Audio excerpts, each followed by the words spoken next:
Editorial میں ہم کچھ اہم سوال اٹھائیں گے اور ان کے جواب تلاش کرنے کی کوشش کریں گے۔ سوال نمبر 1، غزہ میں نسل کشی کا سلسلہ کب تک جاری رہے گا؟ نیتن یاہو اس وقت تک غزہ میں موجود لوگوں کا قتل عام جاری رکھیں گے جب تک غزہ میں موجود فلسطینی مصر جانے کے لیے تیار نہ ہو جائیں۔ گزشتہ ہفتے لیک ہونے والی انٹیلیجنس رپورٹس کے مطابق اسرائیلی حکومت کا پلان بھی اب منظر عام پر آ چکا ہے، جس سے واضح ہو چکا ہے کہ نیتن یاہو اور کابینہ فلسطینی عوام کو مصر اور اردن میں دھکیلنا چاہتے ہیں۔ فلسطینی آبادی کو غزہ کی سرزمین سے نکالنے کے لیے اسرائیل اور اسرائیل کے مغربی حمایتیوں کے زیر غور ایک اور پلان بھی اس وقت موجود ہے، جس میں یورپی ممالک کی طرف سے کئی بلین ڈالرز کے فنڈ کے ساتھ مصر اور اردن کی حکومتوں کو خریدنے کی کوشش کی جا رہی ہے تاکہ غزہ کے رہائشیوں کو مصر اور اردن میں بسایا جا سکے۔ CIA کے سابق انٹیلیجنس آفیسر فلپ جیرالڈی نے ایک انٹرویو کے دوران یورپی اتحادیوں کی مدد سے پلان پر بات کرتے ہوئے کہا کہ مصری انٹیلیجنس رپورٹس نے اسرائیلی وزیر اعظم کے پلان کو کنفرم کیا ہے، جس کے تحت ساری آبادی کو غزہ سے نکال کر مصر اور اردن بھیجا جائے گا۔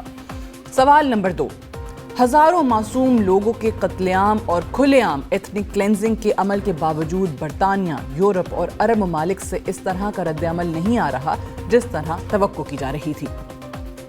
امریکی آرمی کے کرنل ریٹائرڈ لارنس ولکرسن نے ایک انٹرویو کے دوران بات کرتے ہوئے کہا کہ افسوس کے ساتھ کہنا پڑتا ہے کہ غزہ میں جاری قتل عام اندرونی طور پر قومی سلامتی کے ساتھ معاشی مفاد کا ایک معاملہ ہے، جس کے ساتھ بہت سارے لوگ اور ممالک جڑے ہوئے ہیں۔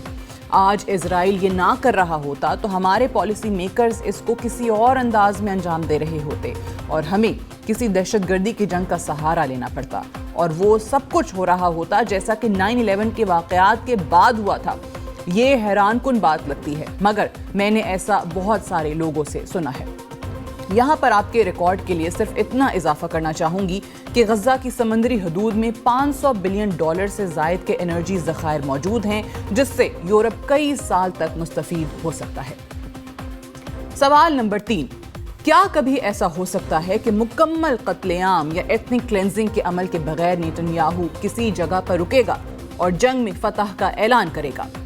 نیتن یاہو قتل عام اور مکمل ایتھنک کلینزنگ کے باوجود جنگ کا اختتام کر سکتا ہے۔ اس کے لیے کسی زمین کے ٹکڑے کی تلاش کی جائے گی جسے آپ 2 ریاستی تقسیم کہیں یا کچھ اور کہیں، لیکن اسے فلسطینی ماننے کے لیے تیار ہوں۔ اس کے ایک حل پر نیتن یاہو پہلے سے عمل درآمد کر رہا ہے، اور نیتن یاہو پہلے سے ہی مشرقی غزہ سے تمام آبادی کو مغربی غزہ کی طرف دھکیل چکا ہے۔ مشرقی غزہ میں مکمل تباہی ہو چکی ہے، نہ کوئی اسکول بچا، نہ ہسپتال اور نہ کوئی رہائشی علاقہ۔ مشرقی غزہ میں اب رہائش ممکن نہیں رہی۔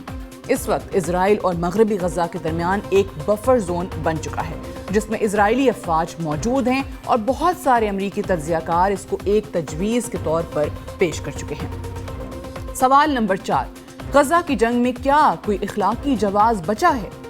غزہ میں امریکی اسلحہ اور امریکی قانونی تحفظ کے بعد اخلاقی جواز مکمل طور پر ختم ہو چکا ہے۔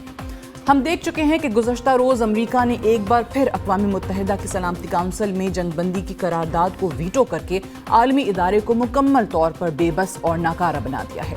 یہ پہلی مرتبہ نہیں ہے، اس سے قبل گزشتہ 2 ماہ میں امریکہ کئی مرتبہ سلامتی کونسل کی قراردادوں کو ویٹو کر چکا ہے۔ سوال نمبر 5، نیتن یاہو پر کیا کوئی بین الاقوامی قانون لاگو نہیں ہوتا؟ نیتن یاہو کے قتل عام کے کیا کوئی کانسیکوینسز نہیں ہوں گے؟ دوسری جنگ عظیم اور ایڈولف ہٹلر کی طرف سے تباہی کے بعد امریکہ ہی وہ واحد ملک تھا جس نے عالمی جنگی قوانین بنانے کی طرف توجہ دی، جنیوا کنونشن کا فریم ورک بنایا، عالمی دہشت گردی کے خلاف قوانین کے علاوہ دیگر عالمی قوانین بنانے میں اہم کردار ادا کیا۔ بدقسمتی سے آج امریکہ ہی عالمی قوانین کو توڑنے والا ملک ہے۔ امریکہ نے ہی آج دنیا میں تباہی کا آغاز کیا ہے۔ آج امریکہ کی عالمی طاقت کی بدولت اسرائیل اور نیتن یاہو تمام عالمی قوانین کو توڑ رہے ہیں۔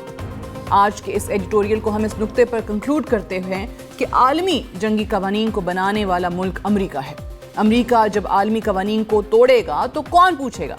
نیتن یاہو کے ساتھ امریکہ بہادر بھی آج عالمی قوانین کی دسترس سے باہر ہے۔ فلسطینی عوام کا آخری سہارا صرف اور صرف اللہ کی ذات ہے۔